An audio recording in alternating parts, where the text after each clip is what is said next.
जिससे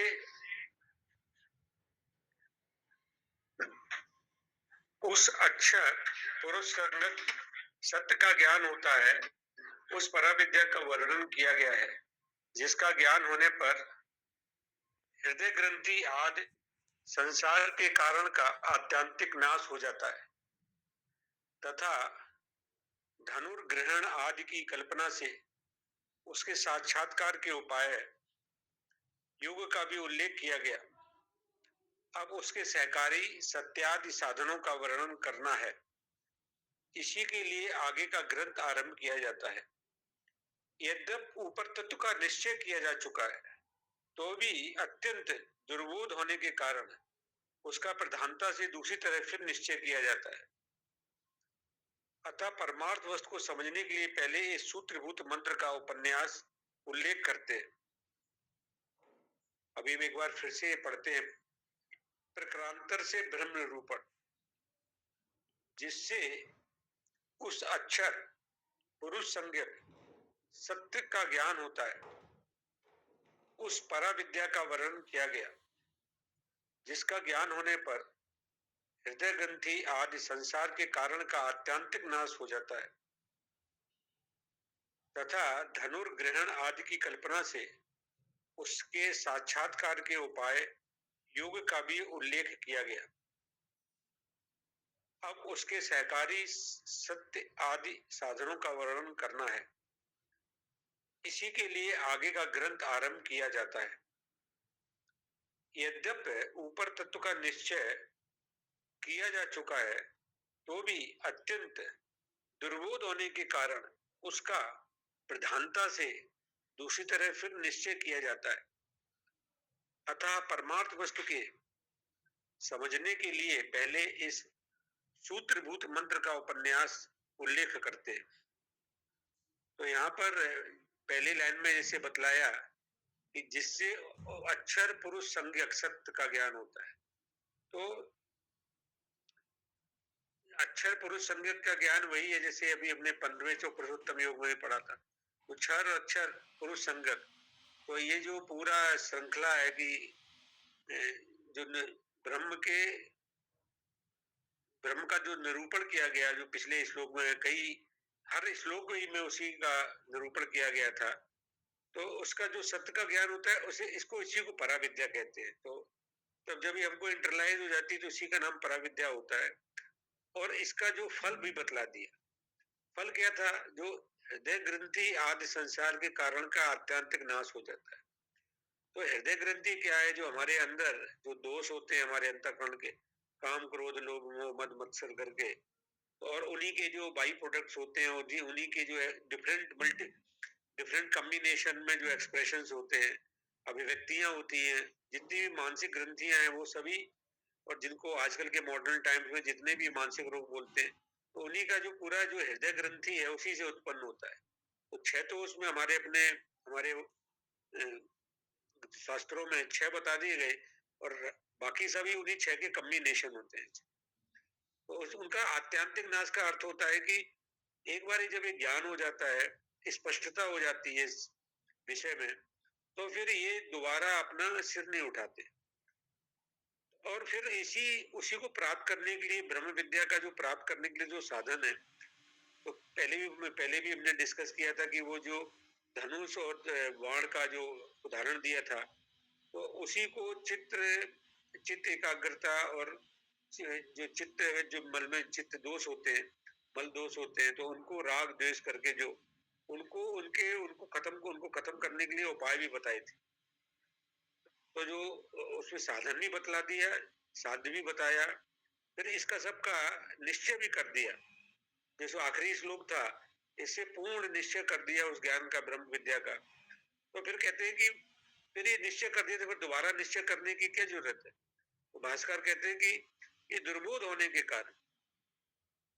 तो दुर्बोध का मतलब हमारी समझ में तो यही आता है कि दुर्बोध का मतलब होता है कि वो विपरीत भावनाएं जो हमारे जन्मों जन्मों से, असंख्य जन्मों से जो चली आ रही है ना भावनाएं, और जो हमारी बुद्धि बारंबार वो विपरीत मतलब अपोजिट डायरेक्शन में, एक हैबिचुअल पैटर्न है जो हमारा, उसके कारण फिर वो उनको सच लगने लगता है, सत्य लगने लगता है ये संसार और सभी सब जो पूरा जगत है। तो फिर ये फिर दोबारा उठता है, तो फिर उसी को उसको अलग अन्य तरीके से भी समझाते हैं, फिर उसका निश्चय प्रधानता से दूसरी तरह से करते हैं। तो भास्कर जी कहते हैं कि फिर दूसरी तरह से, तो ये पूरी जो प्रक्रिया है उपनिषदों का जो ज्ञान है, वो कई तरीके से मतलब उसको, क्योंकि किसको क्या कब स्ट्राइक कर जाए और कब हमारा मन में ये अंतःकरण की शुद्धि हो और जब ये तीर का निशाना सही बैठ जाए, तो यही इसकी एक उसका प्रयत्न रहता है कि वो कई तरीके से मतलब उसी को निश्चय कराए। तो इसका मतलब कि पहले निश्चय नहीं हुआ, तो ट्रुथ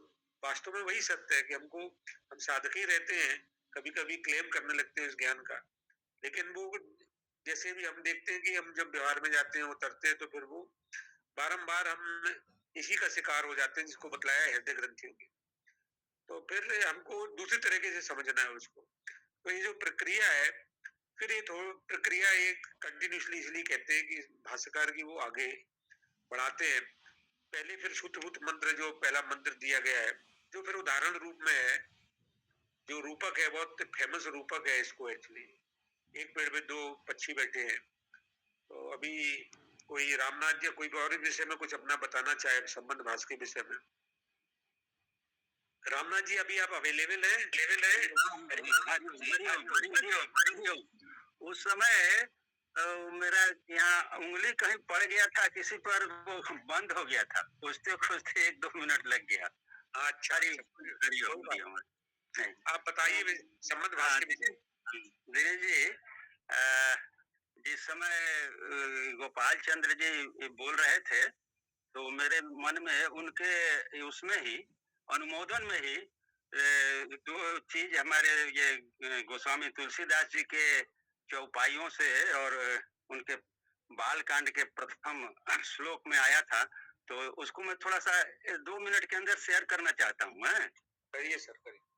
हाँ हाँ, क्योंकि उन्होंने बहुत अच्छे ढंग से बताया है, तो उसी का अनुमोदन में कोई उसका ये अलग ये नहीं है।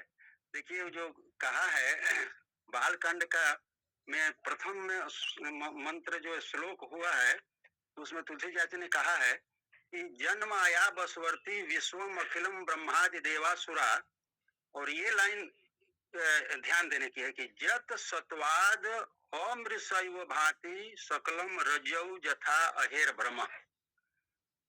यहाँ उनका कहना है कि जत सत्वाद यानी जिस ब्रह्म के सत्ता से, ब्रह्म के होने से ही, अमृषैव जो झूठ है ये सकल जगत, अमृषैव भांति सकलम, ये सकल का मतलब यहाँ जगत है, ये सारा संसार जो है झूठ है, लेकिन उस ब्रह्म की सत्ता के वजह से ही वह रस्सी में सांप की तरह से सत्य दिखाई देता है। और एक जगह उन्होंने कहा है कि झूठे हो सत्य जाहि बिनु जाने, जिमी भुजंग बिनु रजु पहचाने। तो झूठे हो सत्य जिसके न जानने के वजह से, यानी ब्रह्म के नहीं जानने के वजह से हम ब्रह्म को नहीं जानते हैं, इसीलिए ये झूठे हो सत्य, ये सारा संसार जो झूठा है ये भी सत्य हमको लगता है, क्योंकि हम ब्रह्म को जानते नहीं। और उसका उदाहरण उन्होंने बता दिया कि जिमी भुजंग बिनु रजु पहचाने, रस्सी को ठीक से नहीं जानने के कारण ही हमको उसमें भुजंग यानी सांप दिखाई देता है। यही जाने जग जाय हेराई, जागे जथा सपन भ्रम जाई। तो जिसको जानने से ये सारा जगत जो है हेराई माने खत्म हो जाता है, भूल जाता है, खो जाता है। कैसे कि जागे जथा सपन भ्रम जाई, जिस तरह से जाग जाने पर स्वप्न जो है वो हमको भ्रम ही दिखाई देता है, स्वप्न का भ्रम मिट जाता है। हरिओम हरिओम। बस मैंने शेयर किया, मुझे याद आ गया तो इसीलिए ये। और गोपाल जी, हरिओम गोपाल जी। ठीक है, रामनाथ जी ने जो कहे ये तो बहुत सुंदर है। वो एक श्लोक का आधा है, इसीलिए बाकी आधा मैं कह देता हूँ, क्योंकि वो पहले जो दोनों ही जो श्लोक है, पहले आधे में प्रॉब्लम के बारे में कहा है और दूसरे आधे में वो सोल्यूशन के बारे में कहा है। मतलब जिस भगवान के वो जो माया है, वो माया से जीव दुख पाता है, ये बीमार है, भवरोग है। हम बीमार को जानना भी जरूरी है, लेकिन बीमार को जानना मात्र पर्याप्त नहीं होता है समाधान के लिए। फिर उसको कैसे नाश किए, तो वो भी जरूरत है। तो इसलिए दूसरे बार श्लोक में पूरा कहे, मतलब जिसके कृपा से फिर नींद टूटता है, जिस नींद के कारण फिर हमको संसार सत्यवत भाषित होता है। यन माया वशवर्ती विश्वम अखिलम ब्रह्मादि देवासुरा यत् सत्वत अमृषेव भाति सकलम रज्जोर यथा अहिर भ्रमः, ये कह चुके हैं। रज्जु है, फिर उसमें सर्प का भ्रम होता है जिसके माया से। तो अगर हम कहेंगे माया सब कुछ है, तो फिर हमारा जीवन समस्या का समाधान नहीं हुआ समझा जाए। कोई कोई ऐसा करते ना कि साधना नहीं करते, फिर ईश्वर इच्छा होगा तो फिर साधना करेंगे, वो माया के प्रभाव है वो। तो फिर कहे कि यत पाद प्लव एकम वही भवाम बोधेर स्थितिर सावधान वंदे हम तमशेष कारण परम रामाख्यम ही समहरिम। जिसको तुलसीदास जी ने कि शुरू में ये कहा है, तो मैं उसी को ही राम और हरि कहा हूँ। रम्यते हृदय अस्मिन राम दुखम और अदिति हरि, वो टू इन वन है। और वो उन्हीं को ही मैं राम रूप में कह रहा हूँ, जिनको जिसका पादप्लव भजन करने, मतलब वो जिसको जानने से व्यक्ति का भव सागर तर जाता है। मतलब वो तरने का हमारा वास्तविकता वही है, जिसको नहीं जानने के कारण हम अपने जगह में रहकर ही फिर हम भ्रांति से, जैसे कि सागर में पूरा डूबे जा रहे हैं, ऐसा अनुभव करते हैं। उनको फिर भजने से, मतलब वही आत्मा को जानने से फिर जीवन का समस्या समाधान होता है। तो बहुत सुंदर बात है। अभी जो समंदर भाष्य में जो हम चर्चा अभी तक जो पढ़े, उसी में ये कहा गया कि ये जो आत्मा का स्वरूप क्या है, और पुरुष संयोग जो सत्य है। क्योंकि साधारण सांसारिक उसमें घड़ा मतलब घड़ा होता है, मोबाइल मतलब मोबाइल होता है, उसमें लक्ष्य तो कुछ नहीं होता है। लेकिन आध्यात्मिकता में एक तो हर शब्द का एक एक अर्थ होता है, स्पष्ट अर्थ होता है। फिर उसका प्रयोग में भी स्पष्ट प्रयोग होता है। कहाँ पर आत्मा को देह रूप में प्रयोग होगा, कहाँ पर अंतःकरण रूप में प्रयोग होगा, ये जो है उसी जगह में ऐसे ही प्रयोग होता है। तो अलग प्रयोग फिर उसी जगह नहीं होता है। इसलिए उसका शब्द के अर्थ भी सटीक जानना जरूरी होता है, और उसका लक्ष्य भी किन कॉन्टेक्स्ट में किसी को कहा जा रहा है, ये दोनों फिर इसीलिए जानना पड़ता है। शुद्ध अंतःकरण इसलिए जरूरत होता है आध्यात्मिक साधना में। अंतःकरण शुद्ध होने से आत्मा जितने भी पढ़ने से ज्ञान नहीं होता, ऐसा कह दिया गया है। तो ये इसीलिए ये जो कह रहे हैं, रामनाथ जी थोड़ा म्यूट कर दीजिए कृपया, क्योंकि डबल अनम्यूट होने से थोड़ा डिस्टरबेंस होता है। तो जिस अक्षर संयोग जो सत्य का ज्ञान कराना, वो ज्ञान है। और उसके लिए जो उपाय जो है, वो जो परा विद्या जो है, उसी को धनुष बाण रूप में कहा गया है। ये कहा, उसको उदाहरण दिए। धनुष बाण में क्या होता है कि एक व्यक्ति, एक जो लक्ष्य होता है, उस लक्ष्य में अगर धनुष से, सारा तो बाण तो फेंकने से नहीं लगेगा ना, इसलिए धनुष से उसको लगाना पड़ता है। वो लगा करके जब उसको विद्ध करते हैं तो क्या होता है, वो छोड़ने से वो फिर बाण आगे बढ़ने लगता है, आगे बढ़ने लगता है फिर जा करके एक जगह पर वो क्या होता है, लक्ष्य के साथ एकाकार हो जाता है। इसीलिए सुंदर उदाहरण वहां पर दिया गया है। मतलब और वो बाण गति नहीं करता है। प्रणवो धनु सरो ही आत्मा ब्रह्म तो लक्ष्य उच्चते। मतलब वो आत्मा फिर क्या, आत्मा और ब्रह्म तो एक है, फिर आत्मा क्या है, फिर ब्रह्म क्या है। वो लक्ष्यार्थ रूपी जो आत्मा का जो सही जो सत्य है, उसका जो वास्तविकता है, वो लक्ष्य है। लेकिन हम जिसको आत्मा मानते हैं, दृष्टा साखी, ये जो हम जितना दूर तक जानते हैं, ये वो सर है वो। इसलिए अगर कोई साधना, मान लीजिए कि साधना नहीं करेगा, मैं तो जान लिया, फिर दृष्टा है साखी है तो जान लिया, और फिर क्या बाकी है, ऐसा कह देगा तो वो स्वर को फेंकना चाहता है जाकर के लक्ष्य विद्धि करने के लिए। तो धनुष से तो ऐसे मील दूर तक भी लक्ष्य विद्धि होता था उस समय में। तो प्रणव अगर नहीं, धनुष से नहीं लगाएंगे तो अपना बलबूते से लक्ष्य तक स्वर नहीं पहुंचेगा, मतलब गिर जाएगा, आधा दूर जाकर के फिर गिर जाएगा वो। इसीलिए जब अपने जो जीव को इसको ओमकार के साथ जोड़ेंगे, शब्द मतलब वो ओमकार के अर्थ जो है, जो कि ये शब्द प्रमाण वेदांत ही है वो। तो अगर उसी के गुरु के विद्या से जुड़ेंगे तो धनुष का बल उसको मिलेगा। और उसी से वो गति पाएगा। वो जो सर है मतलब जीव जो है, हम जिसका समाधान चाहते हैं, तो उसी से अगर उत्क्षेपण करेंगे हम, मतलब एकाग्र चित्त से समर्पण भाव से अगर साधना करेंगे, इसी को सूचित किया जाता है, तो वो क्या होता है, वो जाकर के लक्ष्य के साथ एकाकार हो जाते हैं। अभी लक्ष्य क्या है और वो जो बाण क्या है और लक्ष्य क्या है, दोनों अलग नहीं होते, एक हो जाते हैं। ऐसे ही मैं जिसको आत्मा मानता हूँ, फिर वो देश काल परिस्थिति परिचिन्न ऐसा बोध होता है, फिर आगे चल करके बदलते बदलते फिर आत्मा कभी अनात्मा होता है, कभी आत्मा होता है, ऐसा कंफ्यूजन होता है। तो इसीलिए हमको साधना से जोड़ने से हम वो स्थिति पाएंगे जहाँ पर कि सर्वथा वर्तमान हो कि सहयोगी में वर्तते, जो गीता में भगवान कहे। फिर हमको सिखाते नहीं होगा कि हमको बैठना चाहिए, हमको कर्म करना चाहिए या फिर नहीं करना चाहिए। ये जो उलझन में नहीं पड़ेगा व्यक्ति फिर, मतलब जो जैसे कि जित देखो तित श्याम कहे रामनाथ जी ने, तो सर्वथा वर्तमान भी सहयोगी मई वर्तते, असो अभिकंपन योग न जुझते न अत्र संशय। और कंपित नहीं होता, मतलब विचलित नहीं होता है।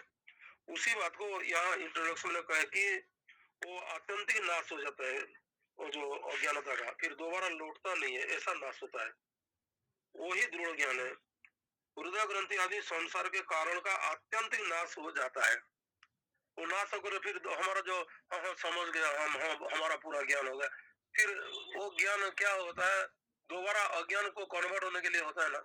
इसलिए वो दृढ़ ज्ञान नहीं कहा गया है। आत्मा के संबंध में अज्ञान होता, मतलब अप्रतिपत्ति और विपरीत प्रतिपत्ति जो है, दोनों ही अज्ञानता के दर्जा दिया गया है।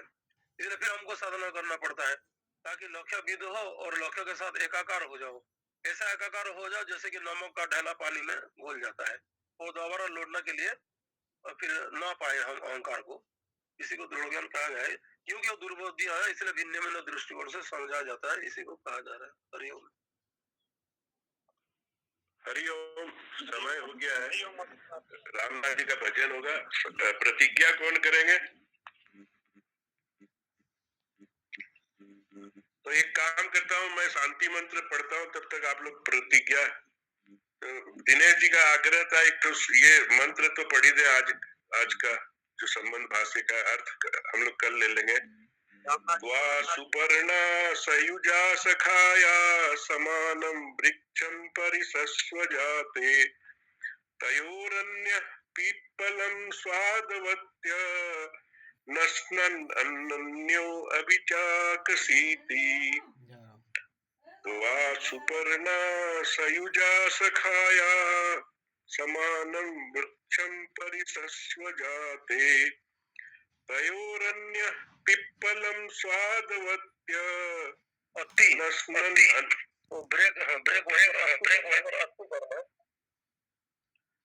नश्नन् अनन्यो अभिचाकसीति। इसका अर्थ हम लोग लेंगे। बढ़िया, गोपाल जी ने समाप्त कर दिया। धनुष उठाओ, लक्ष्य भेद करो, लेकिन देंगे क्या चीज? भिद्यते हृदय ग्रंथि। और ओम सत्यम वद धर्मं चर मातृदेवो भव पितृदेवो भव आचार्य देवो भव अतिथि देवो भव। सर्वे भवन्तु सुखिनः, सर्वे सन्तु निरामयाः, सर्वे भद्राणि पश्यन्तु, मा कश्चित् दुःखभाग् भवेत्। असतो मा सद्गमय, तमसो मा ज्योतिर्गमय, मृत्योर्मामृतं गमय। ॐ पूर्णमदः पूर्णमिदं पूर्णात् पूर्णमुदच्यते पूर्णस्य पूर्णमादाय पूर्णमेवावशिष्यते। ओम शांति शांति शांति। हरि ओम। श्री गुरुभ्यो नमः। अपना अपना दाहिना हाथ अपने हृदय के पास में रखें। कौन पढ़ रहे हैं? कोई हाथ ही नहीं उठाया। निर्मला जी करके निर्मला जी पढ़िएगा। संकल्प करिए। जय श्री कृष्ण। हरिओम। हमारी स्थिति है एक परिवार के समान प्रेम और सम्मान से परस्पर आबद्ध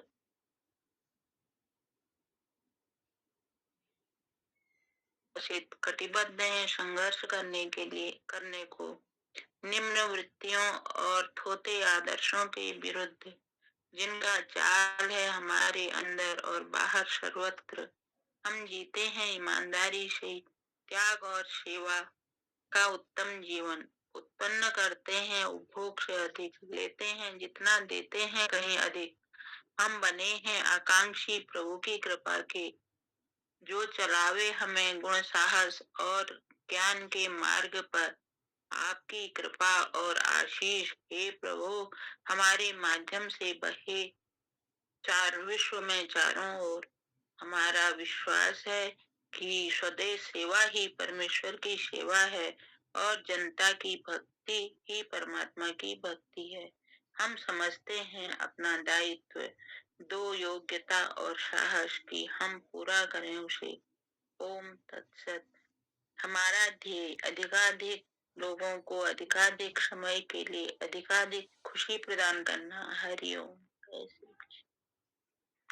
हरिओम। हाँ रामदास जी। हरिओम हरिओम हरिओम हरिओम। हरिओम हरिओम। तुलसीदास जी, जाऊं कहाँ तजे चरण तुम्हारे, जाऊं कहाँ तजे चरण तुम्हारे, जाऊं कहाँ तजे चरण तुम्हारे, जाऊं कहाँ। काको नाम पतित पावन जग के अति दीन प्यारे, काको नाम पतित पावन जग के अति दीन प्यारे, जाऊं कहाँ तजी चरण तिहारे, जाऊं कहाँ। कौने देव बराए बिरद हित, हठी हठी अधम उधारे, कौने देव। कौन ऐसा देवता है जो अपनी बड़ाई के लिए, अपने बिरद के लिए हठ करके और अधमों का उदाहरण करता है? भगवान राम के सिवा और कोई नहीं है। ये तुलसीदास जी के शब्दों में।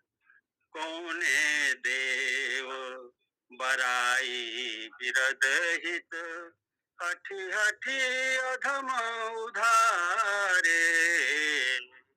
कौन कौन से अधम हैं? तो खग मृग व्याध पाषाण बिटप जड़, खग मृग व्याध पाषाण बिटप जड़, जवन कवन सुर तारे, जवन कवन सुर तारे, जाऊं कहाँ तजी चरण तुम्हारे, जाऊं कहाँ तजी चरण तुम्हारे। देव दनुज मुनि नाग मनुज सब, माया विवश विचारे, देव दनुज मुनि नाग मनुज सब, माया विवश विचारे, तिनके हाथ दास तुलसी प्रभु, तिनके हाथ दास तुलसी प्रभु, कहाँ अपन पौहारे,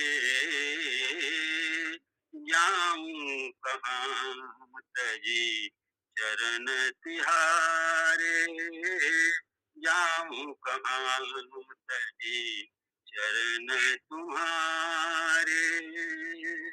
हरिओम। इसका मैं भावार्थ पढ़ देता हूँ, लिखा हुआ है बहुत साफ साफ शब्दों में, क्योंकि अवधी भाषा है। तो कहते हैं कि हे नाथ, आपके चरणों को छोड़कर और कहाँ जाऊं।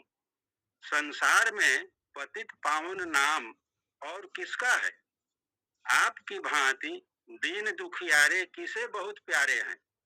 आज तक किस देवता ने अपने बाने को, माने अपने इज्जत को, प्रतिष्ठा को रखने के लिए हठ पूर्वक चुन चुन कर नीचों का उद्धार किया है। चुन चुन कर किस देवता ने पक्षी यानी जटायु, पशु वृक्ष वानर आदि, व्याध वाल्मीकि, पत्थर यानी अहिल्या, जड़ वृक्ष जमलार्जुन जिसका कृष्णावतार में भगवान ने उद्धार किया था, और यवनों का उद्धार किया है। यवन यहाँ राक्षसों से समझ लीजिए। देवता, दैत्य, मुनि, नाग, मनुष्य आदि सभी बेचारे माया के वश हैं। वे स्वयं बंधा हुआ है, बंधे हुए हैं, और दूसरों का बंधन वो कैसे खोल सकते हैं। इसलिए हे प्रभु, यह तुलसीदास अपने को उन लोगों के हाथों में सौंप कर क्या करे, यानी उनके हाथ में मैं क्यों अपने को सौंपूं। मैं तो आपके चरण में ही रहूंगा, आपके ही हाथ में रहूंगा। हरिओम हरिओम।